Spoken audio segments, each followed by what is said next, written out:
የአማራ ፋኖ እንስት ካድሬዎችን በተመለከተ ዝርዝር መግለጫ አውጥቷል።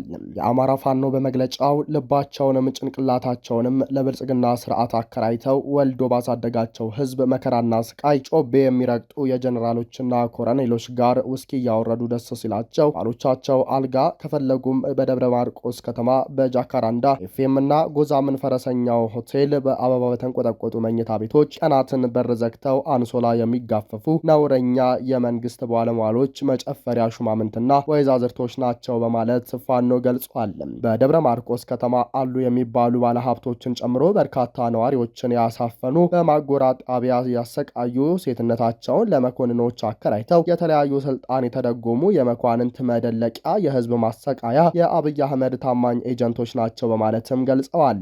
መግለጫውን ሲቀጥል በሰሞኑ በተለያዩ አካባቢዎች ሴቶችን በመሰብሰብና መሰል ጸያፍ ድርጊት እንዲፈጽሙ አስገድደው በጎዛምን፣ የቦቅላ፣ ረቡ ገበያ፣ ደብረ ኤልያስና አማኑኤል አካባቢዎች በርካታ የሴት ደህንነቶችን አሰራጭተዋል ያሉ ሲሆን ሴት ልጅ እናት፣ እህት፣ ሚስትና ሀገር ናት ብለን ሴት ልጅ በልዩ እንክብካቤና ጥበቃ በምንይዝበት በዚህ ፈታኝ ዘመን ሴቶችን አስገድዶ በቡድን ለሚደፍረው፣ እናቶችን ለሚጨፈጭፈውና የአማራን ህዝብ በጅምላ ለሚረሽነው መንግስት የድሮን አስተኳሽ ሆኖ መገኘት ግልጽ ጠላት እንጂ ጾታን መከት አድርጎ ሴትነትን ብቻውን ንጽህና ሆኖ ሊቆም አይችልምና ያስቀዝፋል እያለን ነው ብሏል ፋኖ። ስንት ሴቶች ከጠላት ጋር ሆነው ይዋጉልናል?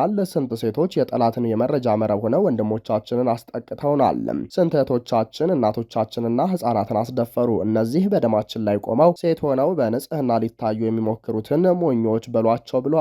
ፋኖ በመግለጫው ከጠላት ጋር ያበረ የጠላትን ተልእኮ ተቀብሎ የተንቀሳቀሰው ሁሉ ጠላት ነው። ለጠላት ደረጃ አውጥተን አንታገልም። በጾታ በዘር በአካባቢና በዝምድና ለይተንም አንዋጋም። ጠላት ነው። ሰይፋችን በጠላት አንገት ላይ ማረፉ የማይቀር ነውና ሴትነት ብቻውን መንግስተ ሰማያትንም እንደማያወርስ ሁሉ በንጽህና መቆም፣ ከጠላት ተልእኮ መራቅ፣ ከህዝብ ወገን መሆን ያስፈልጋል ብለን እንመክራለን ብሏል። እነዚህ ከታች የተደረደሩት ካድሬዎች መንግስትን የበለጠ በማገልገል ሴትነታቸውንም አከራይተዋል እንጂ ወገናቸውን ለማስጨፍጨፍ ሴትነታቸው አልገደባቸውም። ሴትነቷ ሳይገድባት ለምትገድለን ሴት እኛስ ርህራሄን ከየት እናገኘዋለን ብለን ብንጠይቅ ከወንጌሉም ከቁራኑም ምን ምላሽ ትሰጡናላችሁ በማለት ፋኖ በመጠየቅ ስም ዝርዝራቸውን አስቀምጧል። አንደኛ ወይዘሮ ገነት በቀለ ምስራቅ ጎጃም ዞን ብልጽግና ጽህፈት ቤት ፖለቲካና አቅም ግንባታ ጽህፈት ቤት ኃላፊ፣ ሁለተኛ ወይዘሮ ፋንታነሽ አፈወርቅ የደብረ ማርቆስ ከተማ አስተዳደሮች የሴት ጉዳይ መምሪያ ኃላፊ፣ ሶስተኛ ወይዘሮ የውልሰው ወርቅነህ የደብረ ማርቆስ ከተማ አስተዳደር ባህልና ቱሪዝም ተጠሪ ጽህፈት ቤት ኃላፊ፣ አራተኛ ወይዘሮ አየሁ አለም ያሰብ የደብረ ማርቆስ ከተማ አስተዳደር ሲቪል ሰርቪስ እና የሰው ሀብት መምሪያ ኃላፊ፣ አምስተኛ ወይዘሮ አመኘሽ የምስራቅ ጎጃም ዞን ሴቶች ጉዳይ ኃላፊ፣ ስድስተኛ ወይዘሮ ላቀች ሰማ የደብረ ማርቆስ ከተማ የብልጽግና ጽህፈት ቤት አደረጃጀት ዘርፍ ኃላፊ፣ ሰባተኛ ወይዘሮ ታሪክ ምትዋይኖር የአማ ክፍለ ከተማ ሴቶች ጉዳይ ኃላፊ እንዲሁም ሌሎች ስማቸው የተዘረዘሩ እንስቶች። እነዚህና መሰል ጥቅል መረጃዎች በሁሉም ወረዳዎች መንጠረን የምናወጣ ሲሆን ያለ ፋኖ ለጠላቶቻችን ደረጃ እንደማንሰጥ መረጋገጥ እንወዳለን በማለትም ገልጸዋል። የኤርትራ ተቃዋሚ ድርጅቶቹ የኤርትራ አፋር ብሔራዊ ጉባኤ ኢኤንሲ እና ቀይ ባህር አፋር ዲሞክራሲያዊ ድርጅት አርኤስዲኦ አብሮ ለመታገል የሚያስችላቸውን የትብብር ስምምነት ተፈራረሙ። ሁለቱ የኤርትራ ተቃዋሚ ድርጅቶች አዲስ አበባ ውስጥ በተፈራረሙት ስምምነት የጋራ ግብ ማስቀመጣቸውንም አስታውቀዋል። አሊ መሐመድ ኡመር የኤርትራ አፋር ብሔራዊ ጉባኤ ስራ አስፈጻሚ አባልና ቃል አቀባይ ናቸው። ከጥቂት ሳምንታት በፊት አፋር ክልል ሰመራ ውስጥ የአፋር ሱልጣኖች፣ ምሁራን፣ ወጣቶችና ሌሎችም የማህበረሰብ አካላት ተሳታፊ በሆኑበት ጉባኤ ድርጅታቸው ከቀይ ባህር አፋር ዲሞክራሲያዊ ድርጅት ጋር በመድረኩ መታደሙን በማስታወስ አሁን ደግሞ የኤርትራ አፋር ብሔራዊ ጉባኤ ከቀይ ባህር አፋር ዲሞክራሲያዊ ድርጅት ጋር አዲስ አበባ ውስጥ በፈረሙት ስምምነት አብሮ ለመታገል መስማማታቸውን አስረድተዋል። በአካባቢው ላይ ያለውን አምባገነን ስርዓት ለመገርሰስ በምናገኘው እድል በሙሉ አብሮ መስራት የግድ መሆኑን አምነን የተስማማንበት ስምምነት ነው የተፈራረም ነው ያሉት አቶ አሊም የዚህ ስምምነት ውጥኑም የትግል ግቡ ተመሳሳይ የሆነው የአፋር ህዝብ ፍላጎትን ለማሳካት ነው ብለዋል። የሁለቱ ድርጅቶች ስምምነትም ኤርትራ ውስጥ የህዝቡን የራስ በራስ ማስተዳደር ማሳካት የመጀመሪያ ግቡ ነው ያሉት ቃል አቀባዩ ትግላቸውን ዲሞክራሲያዊ ኤርትራን ለመፍጠር እንደሆነም ነው የገለጹት።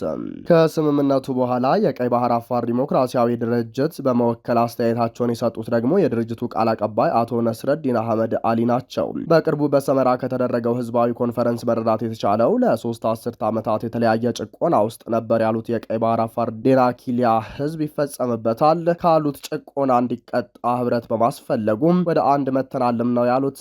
እኛ ሁለቱንም የፖለቲካ ኃይሎች የቀይ ባህር አፋር ተወላጆች እንደመሆናችን ልዩነት እንኳን ቢኖር ወደ አንድነት በሂደት ውስጥ መምጣት እንዲቻል በማሰብ ነው ያሉት አቶ ነስረዲን የህዝቡን ፍላጎትም ጭምር መሰረት በማድረግ ብሎም ለሌሎች በትግሉ ስለሚገኙ ድርጅቶች አብነት ለመሆን ለአንድ ግብ ስምምነት አኑረናል ነው ያሉት።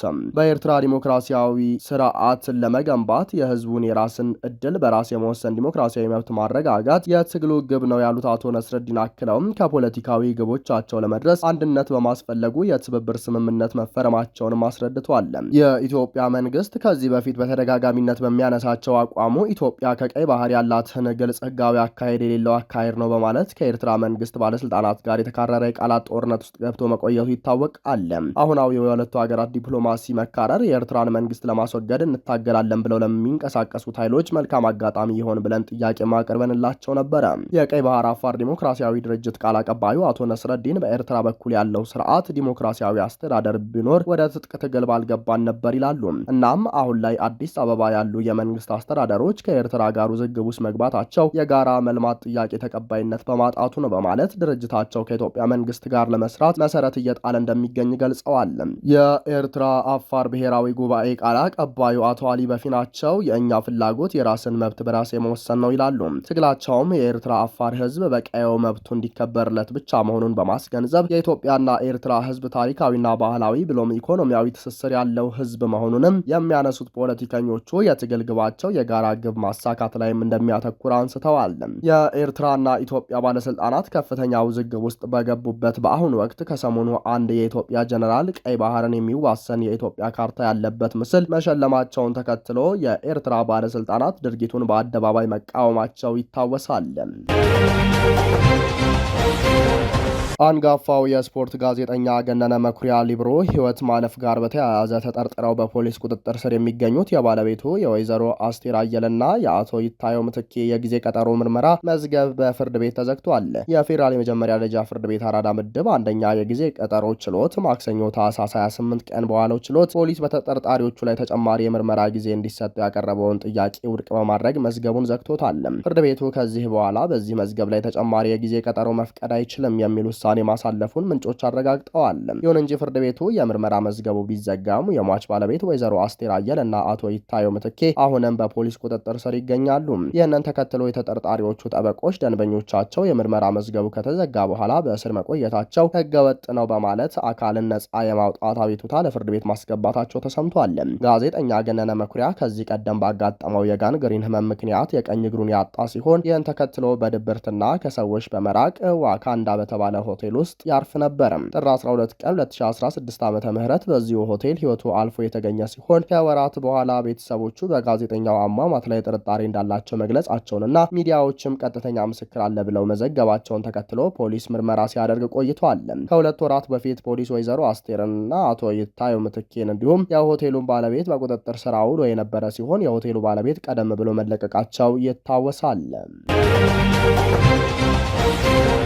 ውድ የአርቲኤም ቤተሰቦቻችን ለሰዓቱ የነበረን የመረጃ ጥቆማችን ይህንን ይመስላል። ሰብስክራይብ በማድረግ ቤተሰብ እንድትሆኑ እየጋበዝን ቸር ተመኘን።